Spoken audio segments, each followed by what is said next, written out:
Hey guys, let me guess, you're not getting any sleep at night. Makes sense. A lot of pregnant women go through this all the time. But here at Prepared Pregnancy, we got you. Stay tuned for the life hacks, the 4 top ways how you can get better sleep in pregnancy.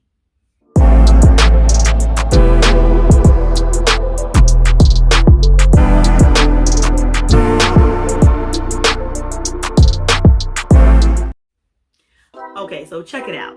Every night you're getting up 2 to 3 times in the middle of the evening because you have to pee. It seems like you have to pee all the time, and a lot of times when we're getting up to pee, it feels like we're not fully emptying. Like, oh my goodness, I have to pee all the time. So, this really breaks down to the anatomy of what's going on with the baby on the bladder.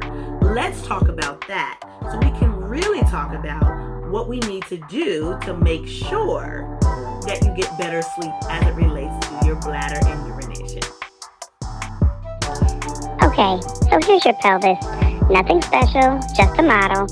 But basically, this is what your pelvis looks like. In the context of pregnancy, this is what your baby looks like in your pelvis. And notice the majority of babies kind of sit towards the front by your pubic bone. So this green balloon represents your bladder, specifically when it's full. See how the baby is pressing up on the bladder? That's what tells you, oh my goodness, I feel like I have to pee all the time. But see how the baby pushes it, and therefore, because it's kinked off, it makes it very difficult to empty that quickly.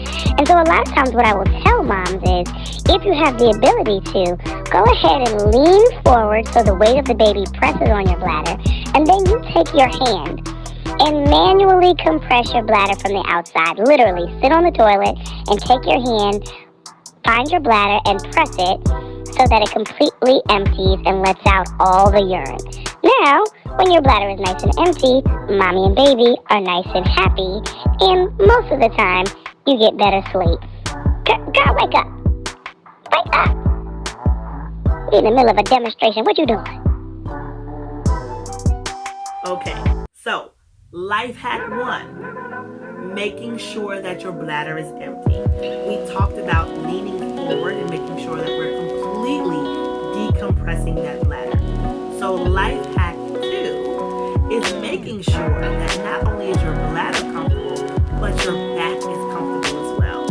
All right, so we are pregnant. We are growing a baby and moving all of our organs to the side to be able to grow a baby within our abdomen. And let's keep it real. A lot of times, some of us have bad posture, or we are trying to accommodate this growing baby by stretching our back this way and our center of gravity off. So, some ways where you can feel more comfortable is actually getting your body back into alignment. Let's talk about what that means. For most women, that may mean putting a pillow behind your head, putting a pillow behind your back, in between your knees, under your belly, and sometimes elevating your feet if they're a little swollen. So, 4 or 5 pillows on the bed can be kind of cumbersome. A lot of times what I would tell people is, get this pillow right here. I don't know if you know, but I know for me, this pillow was everything for me. It was absolutely everything. It was literally giving me life. It was giving my baby life. I was getting really good sleep because instead of having 4 or 5 small pillows all around the body, I had one pillow that was able to accomplish all of those things. It is truly worth the investment.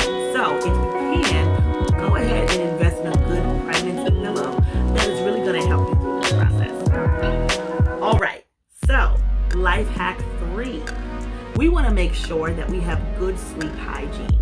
Good sleep hygiene means creating a routine that is going to cause your body to relax over time and make sure that there aren't things that are antagonizing our body's natural way of going to sleep. So keep in mind, our body knows as a signal that as our lights start to go down, as it starts to get dark in the evening, that a lot of times it's time for us to go to bed. So when we are using this right here, okay, a little Celica phone, and we're scrolling through Facebook and Instagram and TikTok and seeing if we went viral. A lot of times the light from our phone or from the TV is actually antagonizing body's natural way of going to sleep. So good sleep hygiene may mean creating a nice quiet environment, putting down our phone at least an hour before bedtime, not sleeping with music, making sure that if you need it, you have a white noise machine or you can sleep with a fan, but making sure that we're in an environment that truly promotes sleep as opposed to stimulation. Might be really important for you. Okay, we're back. Our final life hack for a good sleep in pregnancy. Number 4 is making sure that you create a routine that is actually every day causing your body to know that this is what sleep is supposed to do.